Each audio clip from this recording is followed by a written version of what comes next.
Success Insight shares the stories of the people with passion and drive who make things happen in the world. Here's your host, Howard Fox. Hello, everybody. This is Howard Fox from the Success Insight podcast. And for my co-host, Randy Ford, I want to welcome you to another edition where we are going to be introducing you to a very talented gentleman. His name is Adi Tantimedh. Adi has a BA in English Literature from Bennington College and a Master's of Fine Arts in Film and Television Production from New York University. He has written radio plays, television scripts for the BBC, screenplays for various Hollywood companies, as well as graphic novels for DC Comics and Big Head Press. A nice little fact here I thought was pretty interesting. I think now he's my most famous guest so far. He was involved in the production of a Cold War Russian gangster thriller, a post-Cold War Russian gangster thriller, which won a BAFTA for Best Short in 1995. 97. 97. All right. Oh, actually 95. Sorry, I got it wrong there. Well, you know something? All I know is I was younger back then, but we all were. We all were. And he is the author of a series of books that I find really fascinating, the Ravi PI books, and it's Her Nightly Embrace, Her Beautiful Monster, and Her Fugitive Heart. Adi Tantimedh, welcome to the Success Insight podcast. Thank you for having me, Howard. Well, Adi, I have a question right off the bat is, what prompted you to sit down and start to write PI novels? I mean, I love the book covers, and everybody, you're going to get links back to Adi's Amazon page, but what prompted you to write some PI books? That's an interesting and convoluted story. I never really expected to, even though I read a lot of crime fiction and science fiction and genre fiction. But for the longest time, I kept thinking, private eye novels are fun, but once I started hearing about what private eyes got up to in real life, I thought, none of the private eye novels out there really talk about what private eyes really do, which is much more than we see in books. For instance, a friend of mine in England, she became the target of tabloid reporters because of a mouth celebrity she was associated with. And she found herself getting stalked by tabloid reporters. And then when she started looking into it, she found that some of them were basically private detectives. So when she wanted to get these people off her back, she started talking to the right people who were connected. And she discovered stuff about private eyes, which is that the majority of them are ex-cops who have either been retired or kicked off the force for corruption, and they keep their ties to the police force. They have friends in the force. So when they get hired to look somebody up or to do a background check, they do things like they go to their friends at the police station and say, listen, here's 50 pounds. Can you get me the file on this person for me to take a look at, for example? And it kind of starts from there. And then at some point, I attended a talk by one of the high-end private detectives here in New York City. And he talked about what they were doing now, which is not really covered in a lot of private eye novels, which is that a lot of that stuff is done on computers. If you want to find somebody now who's gone missing, some of these private eyes don't, if they know exactly where to look, they don't need to leave the office. They just find out this person's name, they might get whatever details with them, and they see if they have a social media account. And quite often they can locate people if they're posting on social media accounts, if they've gone missing or they've gone into hiding. If they get a hold of somebody's social security number, they have access to everything in this person's life, and they'll be able to track this person down without leaving the office. So what you're telling me is all these television shows where the PI is driving the nicest cars, wearing the most dapper clothes, has the great bling, has somebody beautiful hanging from their arm, going to exotic locations. That's really not as glamorous as that. It's not quite as glamorous as that, although there are private eyes who get so well paid that they do wear nice clothes and they might drive a nice car. But private eyes do not generally get femme fatales coming through their door where they might have affairs with them and then they go solve a murder. Private eyes hardly ever solve a murder. I make it a point of writing a scene early on in the first Ravi novel, Her Nightly Embrace, where his sister's boyfriend says, oh, so are you like solving murders? And are you meeting femme fatales? And well, for the sake of fiction, for fun, Ravi does meet femme fatales. But Ravi says, no, we don't do murders. That's a police matter. If we're doing something and we come across a body, that's a big deal. We generally freak out and we call the police. And of course, the irony is, during the course of the story, Ravi ends up in a case where bodies are falling all the time later on. Let's talk a little bit about Ravi. What is the origin of his becoming a PI? Is this something he was born into by accident? Tell us about that. The idea for Ravi is that I wanted to write somebody who is the last person you would ever expect to become a private eye, because he's not an ex-cop, he's not ex-military, he's certainly not a spy. And he's just a fairly ordinary middle-class dude. He comes from a nice family, he has morals, and he just thought he was going to go into academia. He thought he was going to become a religious scholar because his father's a professor, and his father's like a fairly big deal in India and even in British academia. And so he went into the PhD program to do like religious studies. So he knows a lot about religion and philosophy and mythology, except that the pressure was too big. He couldn't hack it. He found that it wasn't something he ever really wanted to do. And he basically had a nervous breakdown and he just dumped it. He gave it up, much to his father's disappointment and disapproval. And then he went off and got qualification to become a high school teacher in a fairly rough part of North London, where he was actually a fairly good teacher. It was a job, it paid the bills.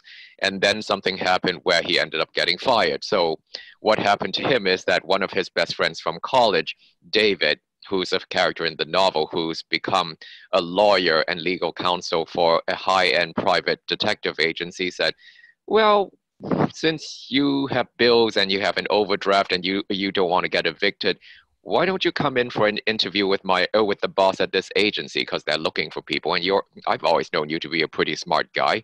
And so he ends up getting hired, and he's always constantly wondering, what am I doing here? Because everyone else in this agency is like a genius. They have two ex-cops who are tough as nails, who are everyone's idea of what private eyes are. People who are kind of gruff and not afraid to get their hands dirty because they used to be cops and they've seen the dirtiest side of humanity and they're not afraid of going there. You have this working class South London Chinese British guy who probably doesn't even speak Chinese, but who's like a tech expert and a surveillance expert, who could have gone into like the GCHQ, which is the British version of the NSA, except that this guy is such a trickster and he hates rules so much that he would never fit in there. But so he's perfectly happy to work here, where the boss lets him do whatever he wants and bug anyone he wants because it's fun for him. I'm curious, and it sounds like one big happy family.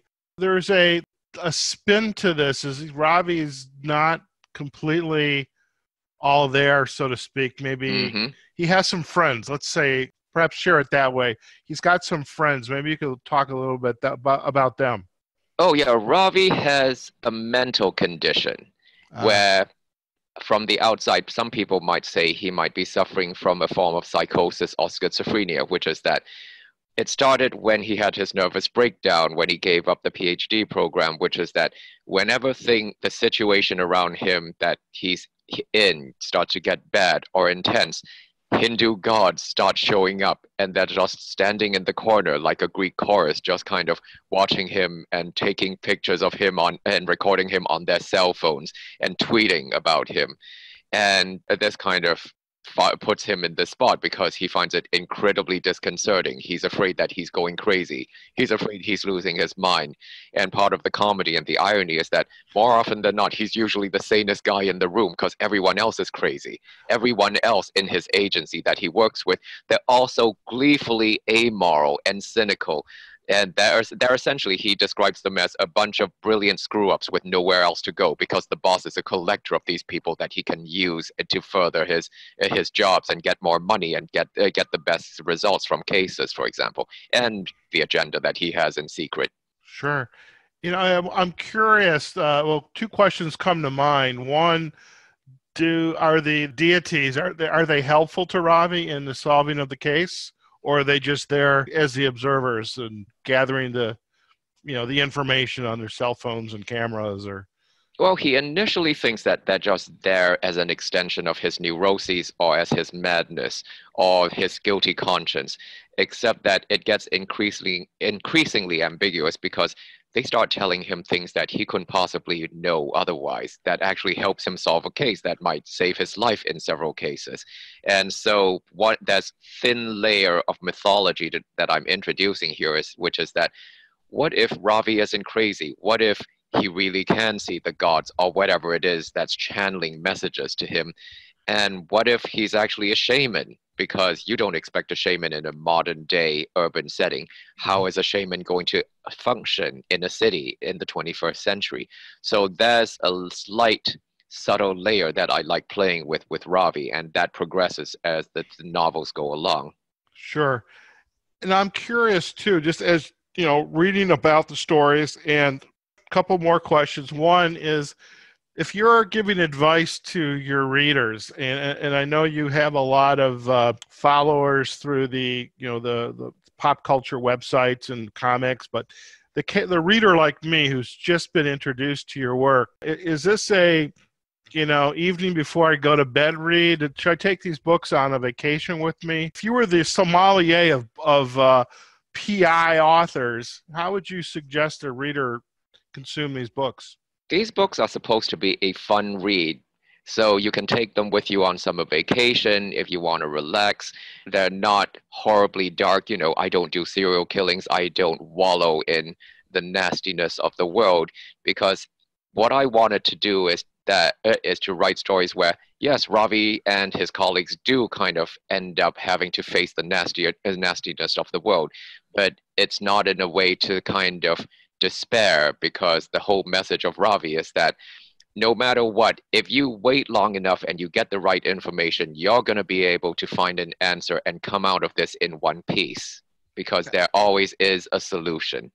Excellent. And now that the three books, Her Nightly Embrace, Her Beautiful Monster, and Her Fugitive Heart are out, what's next for this book series? Well, there's talk of turning it into a TV series, and so it's in development right now. It's a matter of finding the right people. And so I'm kind of tangentially involved in that. Although I'm kind of writing a pilot script myself to give them a template, chances are they may not use the script, but then gives them an idea for how this might be presented as a TV show. Because one of the things that a lot of people have difficulty wrapping their heads around is, okay, he's a private eye, but he sees gods as well, and these are gods that are not familiar to people unless they're Asian, for example. So there's a certain amount of information that needs to be explained to somebody coming in for who and what the Hindu gods are, which makes it more than just a private eye show, because they become metaphors through which Ravi explores morality and the moral choices that he makes in the story. It's interesting. I think the worst thing that could happen is it gets produced here in the U.S. by Hollywood, and then deities are replaced by the U.S. presidents for whatever reason. I think we need to keep it in Asia and have those Asian deities. Adi, we're kind of coming down to the wire for the show, and I want to make sure that our listeners, if they want to learn more about you and your work, what's the best way to get to know you? Let's see. They can follow me on Twitter. My handle is Look It Moves, as one word, LOOKITMOVES, where sometimes I just say snarky things about pop culture or a TV show that I'm looking at. And I write columns for a pop culture website called Bleeding Cool. So that's at bleedingcool.com. And I'm usually writing, say, a review of some TV show that I find interesting and just examining the subtext and the ideas and themes that go into a TV show, rather than just saying, oh, I like this show, I don't like this show, because TV shows often come from a confluence of influences and motivations. And it's really interesting when you look at what actually goes into the making of a TV show and what the writers and producers and directors and actors might be thinking when they make it. So that's bleedingcool.com. And I do have a superhero comedy graphic novel called La Muse that you can actually read for free online. And that's at bigheadpress.com/La Muse, LAMUSE. And the whole 220-page comic is there for you to read. You can just click on the image to turn the page, and if you really like it, you can go order a hard copy on Amazon. Fantastic. Thank you. Adi, just hang on for just a minute while we sign off and give some folks some direction again to how they can get to know you, and we'll be right back, okay? Okay. Thank you again. So, folks, here you have it. Adi Tantimedh, and he is the author of the Ravi PI Series, Her Nightly Embrace, Her Beautiful Monster, and Her Fugitive Heart. You can find more information and read about Adi on the Amazon website, and we'll provide some links back to his books. You can also check out his writing on bleedingcool.com. You've got his Twitter handle at Look It Moves, and you can also get his ebook. And so there you have it. We've got another this the creative lens through which we're presenting this podcast. There's a lot of creativity out there, and I don't know about you, but I definitely want to sit down and enjoy the Ravi PI series. So for my partner, Randy Ford, this is Howard Fox. Wherever you are, whatever you're doing, go out there and have a phenomenal day. And thanks for joining us on the Success Insight podcast. Thank you. Success Insight is a production of Fox Coaching and First Story Strategies. Find us online, successinsightpodcast.com.